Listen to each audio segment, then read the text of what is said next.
ತುಂಬ ಇನ್ನೂ ಅನೇಕ ಇದೆ. ಇದರ ಸಂಕುಚಿತ ಮಾಡಬೇಕು ಅನ್ನುವಂತಹ ಉದ್ದೇಶದಿಂದ ನಾನು ಈ ಉಪನ್ಯಾಸವನ್ನು ಸಂಕೋಚಗೊಳಿಸಬೇಕು ಅನ್ನೋ ಉದ್ದೇಶದಿಂದ ಎಲ್ಲವನ್ನು ಬಿಟ್ಟಿದ್ದೇನೆ ಅಷ್ಟೇ ವಿನಃ ಅನೇಕ ಜನ ಮಹನೀಯರು ಇನ್ನೂ ಬೇಕಾದಷ್ಟು ಜನ ಹಾಡಿ ಕೊಂಡಾಡಿದ್ದಾರೆ ಜಯತೀರ್ಥರನ್ನ ಅಂತ ತಿಳ್ಕೊಳ್ಳಿ. ಜಯತೀರ್ಥರ ಆರಾಧನೆಯನ್ನು ಮಾಡಲೇಬೇಕು ಅನ್ನೋದಾದರೆ ನಾವು ಮುಖ್ಯವಾಗಿ ಅವರ ಗ್ರಂಥಗಳ ಸ್ಮರಣೆಯನ್ನು ಮಾಡಿಬಿಟ್ರೆ ಸಾಕು. ಏನೇನು ಗ್ರಂಥಗಳನ್ನು ನಮಗೆ ಕೊಟ್ಟಿದ್ದಾರೆ ಅದರಿಂದ ನಮಗೆ ಬಂದಿರತಕ್ಕಂಥ ಲಾಭ ನಮಗೆ ಅದೇ ಗ್ರಂಥಗಳನ್ನು ನೋಡಿದ್ರೆ ಗೊತ್ತಾಗ್ತದೆ.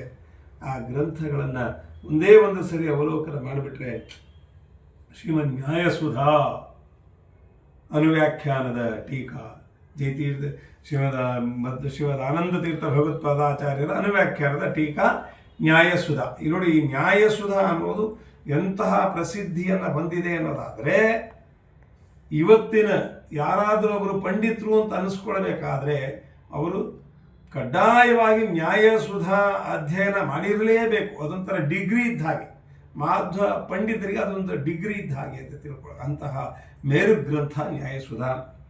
ಬ್ರಹ್ಮಸೂತ್ರ ಭಾಷ್ಯಕ್ಕೆ ತತ್ವ ಪ್ರಕಾಶಿಕ ಗ್ರಂಥವನ್ನು ಬರೆದಿದ್ದಾರೆ. ನ್ಯಾಯ ವಿವರಣ ಟೀಕಾ ಗ್ರಂಥವನ್ನು ಬರೆದಿದ್ದಾರೆ. ಗೀತಾ ಭಾಷ್ಯಕ್ಕೆ ಟೀಕಾ ಪ್ರಮೇಯ ದೀಪಿಕಾ, ತತ್ವ ಸಂಖ್ಯಾನ ಟೀಕಾ, ತತ್ವ ವಿವೇಕ ಟೀಕಾ, ತತ್ವದ್ಯೋತ ಟೀಕಾ, ವಿಷ್ಣು ತತ್ವ ವಿನಿರ್ಣಯ ಟೀಕಾ, ಮಾಯಾವಾದ ಖಂಡನ ಟೀಕಾ, ಮಿಥ್ಯಾತ್ವನುಮಾನ ಖಂಡನ ಟೀಕಾ, ಉಪಾಧಿ ಖಂಡನ ಟೀಕಾ, ಕರ್ಮ ನಿರ್ಣಯ ಟೀಕಾ, ಮತ್ತು ಈಶಾವಾಸ್ಯ ಉಪನಿಷತ್ ಭಾಷ್ಯ ಟೀಕಾ, ತಲವಕಾರಕ ಉಪನಿಷತ್ ಭಾಷ್ಯ ಟೀಕಾ, ಷಟ್ ಪ್ರಶ್ನ ಉಪನಿಷತ್ ಭಾಷ್ಯ ಟೀಕಾ, ಋಗ್ಭಾಷ್ಯ ಟೀಕಾ, ಗೀತಾ ತಾತ್ಪರ್ಯಕ್ಕೆ ಟೀಕವನ್ನು ಬರೆದಿರ್ತಕ್ಕಂತಹ ನ್ಯಾಯ ದೀಪಿಕಾ, ಇವೆಲ್ಲ ಇಷ್ಟಕ್ಕೆ ಟೀಕಾ ಬರೆದು ಟೀಕಾಚಾರ್ಯರಾದವರು ಜಯತೀರ್ಥರು. ಟೀಕಾರಾಯರು ಅಂತ ಯಾಕೆ ಕರೀತಾರೆ ಅಂದರೆ ಇದಕ್ಕೆಲ್ಲ ಟೀಕೆ ಬರೆದು ಟೀಕಾರಾಯರಾಗ್ಬಿಟ್ರು ಅವರು. ಆಯಿತಾ? ಸ್ವತಂತ್ರ ಗ್ರಂಥಗಳು, ವಾದಾವಲಿ, ಪ್ರಮಾಣ ಪದ್ಧತಿ ಮತ್ತು ಪೂಜಾ ವಿಧಾನವನ್ನು ನಮಗೆ ತಿಳಿಸ್ಕೊಡೋದಕ್ಕೋಸ್ಕರ ಪದ್ಯಮಾಲ. ನೋಡಿ ಎಷ್ಟು ಗ್ರಂಥಗಳನ್ನು ರಚನೆ ಮಾಡಿಕೊಟ್ಟಿದ್ದಾರೆ. ಹೀಗೆ ಜಯತೀರ್ಥರು ಮಳಖೇಡದ ನಿವಾಸಿಗಳು ಎಂಬುದಾಗಿಯೇ ಆರಾಧನೆಯನ್ನು, ಅವರನ್ನು ಸ್ತೋತ್ರವನ್ನು, ಅವರ ಸ್ಮರಣೆಯನ್ನು ಮಾಡಬೇಕು.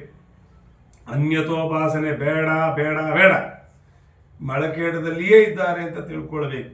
ಯಾರು ಮಳಖೇಡದಲ್ಲಿ ಇಲ್ಲ ಅಂತ ಹೇಳ್ತಾರೋ ಅವ್ರ ಮನಸ್ಸಲ್ಲಿಯೂ ಕೂಡ ಜಯತೀರ್ಥರು ಮಳಖೇಡದಲ್ಲಿಯೇ ಇದ್ದಾರೆ ಎಂಬುದಾಗಿಯೇ ತಿಳ್ಕೊಂಡಿರ್ತಾರೆ. ಅವರು ಕೂಡ ಮಳಖೇಡದ ನಿವಾಸಿಗಳಾಗಿರ್ತಕ್ಕಂಥ ಜಯತೀರ್ಥರು ಅಂತಲೇ ಸ್ಮರಣೆ ಮಾಡಿರ್ತಾರೆ. ಹಾಗಿದ್ದರೆ ಮಾತ್ರ ಅವರಿಗೆ ಜಯತೀರ್ಥರ ಅನುಗ್ರಹ ಆಗುತ್ತೆ ಅಂತ ತಿಳ್ಕೊಳ್ಬೇಕು. ಜಯತೀರ್ಥರು ಜಾಯೆಂದು ನುಡಿಯಲು ಜಯಶೀಲನಾಗುವ, ಯಾಯೆಂದು ನುಡಿಯಲು ಯಮನಂಜುವ, ತೀಯೆಂದು ನುಡಿಯಲು ತಿಮಿರಾಪಾತಕ ಹಾನಿ, ಶುದ್ಧ ಎಂದು ನುಡಿಯಲು ತಾಪತ್ರಯ ಪರಿಹಾರ ಅಂಥೇಳಿ ಆ ಜಯತೀರ್ಥರ ಸ್ಮರಣೆಯನ್ನು ಮಾಡಿ ಎಲ್ಲರಿಗೂ ಕೂಡ ಆ ಜಯತೀರ್ಥರ ಗುರು ಸಾರ್ವಭೌಮರ ಅನುಗ್ರಹ ಆಗಲಿ ಅಂತ ಪ್ರಾರ್ಥನೆ ಮಾಡ್ತೀನಿ. ಶ್ರೀಕೃಷ್ಣಾರ್ಪಣ ವಸ್ತು.